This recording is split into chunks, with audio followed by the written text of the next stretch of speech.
বিসমিল্লাহির রহমানির রহিম। সুপ্রিয় এলাকাবাসী, আসসালামু আলাইকুম। আসছে আগামীকাল 10ই জানুয়ারি রোজ শনিবার বাদ আসর হইতে উম্মে সুলাইম রাদিয়াল্লাহু তাআলা আনহা মহিলা মাদ্রাসার উদ্যোগে আয়োজিত হতে যাচ্ছে ষষ্ঠ বার্ষিক তাফসিরুল কোরআন মাহফিল। স্থান বাতানবাড়ি টাওয়ার, মাদ্রাসা সংলগ্ন মাঠ, 13 নং ওয়ার্ড, গাজীপুর মহানগর। উক্ত তাফসিরুল কোরআন মাহফিলে প্রধান বক্তার আলোচনা পেশ করবেন দ্বিতীয় নজরুল ইসলাম কাসেমি, হাফিজ মাওলানা মুফতি নূর মোহাম্মদ খান সাহেব দামাত বরকাতুহুম, মুফাসসিরে কুরআন নেত্রকোনা।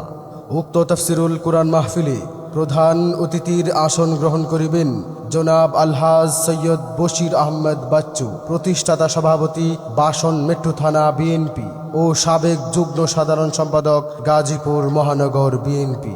উক্ত তাফসিরুল কোরআন মাহফিলে সভাপতিত্ব করিবেন মুফতি সিরাজুল ইসলাম ফরিদাবাদী সাহেব দামাত বরকাতুহুম, মুহতামিম জামিয়া আরাবিয়া দারুস সুন্নাহ মাদ্রাসা গাজীপুর।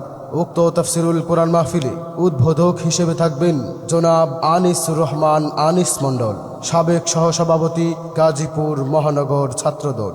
উক্ত তাফসিরুল কোরআন মাহফিলে আরও বয়ান পেশ করবেন মুফতি আশরাফ আলী ইয়াকুবী সাহেব দামাত বরকাতুহুম। উক্ত তাফসিরুল কোরআন মাহফিলে আরও আলোচনা পেশ করবেন জন্ম অন্ধ হাফিজ মাওলানা মাহবুবুর রহমান তারিফি, মুফাসসিরে কুরআন জামালপুর। উক্ত তাফসিরুল কোরআন মাহফিলে আরও বয়ান পেশ করবেন মুফতি ওয়াহিদুল ইসলাম খলিলি সাহেব, মুফাসসিরে কুরআন রাজবাড়ী। উক্ত তাফসিরুল কোরআন মাহফিলে মহিলাদের জন্য ওয়াজ শোনার সুব্যবস্থা থাকবে ইনশাআল্লাহ। মা সালাম মাওলানা কারি শরীফুল ইসলাম জাফরি, প্রতিষ্ঠাতা পরিচালক অত্র মাদ্রাসা ও খতিব ইটাহাটা বাতানবাড়ি বাইতুল ফালাহ জামে মসজিদ। উম্মে সুলাইম রাদিয়াল্লাহু তাআলা আনহা মহিলা মাদ্রাসায় প্রথম শ্রেণী থেকে মিশকাত পর্যন্ত শিক্ষার্থী ভর্তি চলছে।